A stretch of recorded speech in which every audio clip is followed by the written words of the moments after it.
Power of silence, knowledge beyond words. আপনাদের সবাইকে স্বাগতম পাওয়ার অফ সাইলেন্স এই চ্যানেলটি থেকে। Typhoid vaccination campaign 2025। বাংলাদেশে ভ্যাকসিনেশন নতুন কিছু নয়।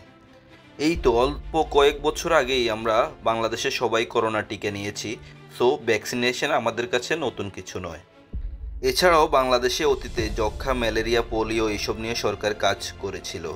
2025 সালে সরকার কর্তৃক টাইফয়েড ভ্যাকসিনেশন উদ্বোধন করা হচ্ছে আজ থেকে। টাইফয়েড কনজুগেট ভ্যাকসিন টিসিবি হলো একটি ভ্যাকসিন যা টাইফয়েড জ্বর থেকে রক্ষা করার জন্য ডিজাইন করা হয়েছে। এটি মারাত্মক ব্যাকটেরিয়া সংক্রামক বা সালমোনেলা টাইফি দ্বারা সৃষ্ট। এই ভ্যাকসিনটি ব্যবহারে 2 সপ্তাহ পর থেকে শরীরে রোগ প্রতিরোধ ক্ষমতা বাড়তে থাকে এবং দীর্ঘমেয়াদে এরপর থেকে শরীরে রোগ প্রতিরোধ ক্ষমতা বাড়তে থাকে, যা টাইফয়েড থেকে দীর্ঘদিন মানুষকে দূরে রাখতে সাহায্য করে। বাংলাদেশে এবার যে ভ্যাকসিনটি প্রয়োগ করা হচ্ছে সেটির নাম টাইপিভেব। এটি ভারতের একটি প্রসিদ্ধ কোম্পানি বায়োলজিক্যাল ই বা বিই কোম্পানি থেকে নেওয়া হচ্ছে। বিই কোম্পানির এই টাইপিভেব ভ্যাকসিনটি এর আগে নেপাল ও আফ্রিকার দেশ মালাউইতে প্রয়োগ করা হয়েছিল। এই কোম্পানিটি 72 বছর যাবৎ এই ধরনের ভ্যাকসিনেশন নিয়ে কাজ করে আসছে। তাদের ওয়ার্ল্ড ওয়াইড কিছু রিনাউন্ড টিকা রয়েছে, যেমন করোনা ভ্যাকসিন, কর্বিভ্যাক্স, ফ্যান্টাভ্যালেন্ট ভ্যাকসিন যেটা ডিপথেরিয়া, হেপাটাইটিস বি, এইচআইভির বিরুদ্ধে কাজ করে। এছাড়া তাদের হেপাটাইটিস বি ও এইচআইভির জন্য একটি স্পেশাল ভ্যাকসিন রয়েছে যার নাম haemophilus influenza type B conjugative vaccine. Biological E কোম্পানির উদ্ভাবিত টাইপিভেব যেটি বাংলাদেশে প্রয়োগ করা হচ্ছে, এটি ইউএস এফডিএ অ্যাপ্রুভড নয়, তবে ডাব্লিউএইচও এর প্রি কোয়ালিফাইড। যেহেতু টাইপিভেব ডাব্লিউএইচও এর প্রি কোয়ালিফাইড, তাই এটি ইউনিসেফ, GAVI, গাভি, PAHO এ কর্তৃক বিভিন্ন দেশে ব্যবহার করা হতে পারে। টাইপিভেব শরীরে অ্যান্টিবডি তৈরি করে এবং টাইফয়েড জ্বর প্রতিরোধ করে থাকে। এটা বাচ্চাদের মাংসে দেওয়া হয় 0.5 ml করে। নর্মালি 1 ডোজই হয়, তবে 3 বছর পর পর বুস্টার দেওয়া যেতে পারে। চলুন দেখি টাইপিভেব এই ভ্যাকসিনটি দেওয়ার পরে কী ধরনের সাইড এফেক্ট হতে পারে।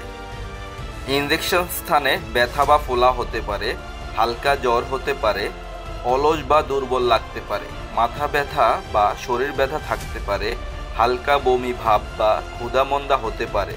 তবে এগুলো 2 থেকে 3 দিনের বেশি থাকার কথা না। যদি এর বেশি থাকে অবশ্যই তাহলে ডাক্তারের পরামর্শ নিতে হবে। যেহেতু ভারতীয় টিকা, এটি কি আপনি নেওয়া উচিত হবে? খুব স্বাভাবিক, আপনার মনে শঙ্কা তৈরি হতেই পারে। টাইপিভেব ইউএস এফডিএ অ্যাপ্রুভ নয়, তবে ডাব্লিউএইচও এর কোয়ালিফাইড। বায়োলজিক্যাল ই বা বিই কোম্পানিটির আরও কিছু ভ্যাকসিন ইতিমধ্যে মার্কেটে প্রসিদ্ধ। টাইপিভেব এই ভ্যাকসিনটি অলরেডি নেপাল ও আফ্রিকার দেশ মালাউইতে দেওয়া হয়েছে। দ্যাট মিন্স এটি পরীক্ষিত।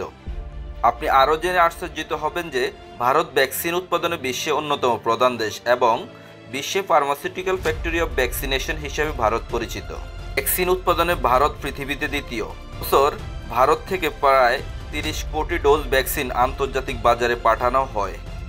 GAVI ও ইউনিসেফ ভ্যাকসিন ক্যাম্পেইনের জন্য প্রধানত সরবরাহকারী ভারত। ভারতের এই ধরনের ভ্যাকসিন উৎপাদনের জন্য 3টি company world famous: Serum Institute of India, Bharat Biotech এবং সর্বশেষ এই টাইপিভেব উৎপাদনকারী প্রতিষ্ঠান বায়োলজিক্যাল ই বা BE. Corona vaccine, polio, typhoid vaccine Bharat থেকে 100টিরও বেশি দেশে রপ্তানি করা হয়। তাই এটি ভাববার কোনো কারণ নেই যে ভারতীয় ভ্যাকসিন মানে ক্ষতিকর হতে পারে অথবা সাইড এফেক্ট বেশি হতে পারে। এবার জেনে নিই এই ভ্যাকসিনটির দাম কত।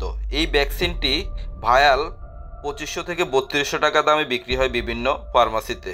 সরকারিভাবে এই ভ্যাকসিন ক্যাম্পেইনের আওতায় 2 থেকে 15 বছর বয়সের কম বয়সী প্রায় 5 কোটি শিশুকে বিনামূল্যে এই ডোজ প্রদান করা হবে। এবার স্কুল পর্যায়ে টিকাদান করা হবে 12 অক্টোবর থেকে 31 অক্টোবর 2025 সাল পর্যন্ত এবং কমিউনিটি পর্যায়ে টিকাদান করা হবে 1 নভেম্বর থেকে 13 নভেম্বর 2025 সাল পর্যন্ত। তাই সব কিছু বিবেচনা করে আপনার সন্তানকে এই টিকা দেওয়া ঠিক হবে কিনা বা আপনি কোনো শঙ্কা প্রকাশ করবেন কিনা বা আদৌ টিকা দিবেন কিনা সেটা একান্তই আপনার ব্যক্তিগত বিষয়। সিদ্ধান্ত আপনাকেই নিতে হবে। ভিডিওটি অবশ্যই শেয়ার করে দিবেন, ভালো লাগলে লাইক কমেন্ট করবেন এবং আমাদেরকে একটি সাবস্ক্রাইব করে পাশে থাকবেন। ধন্যবাদ।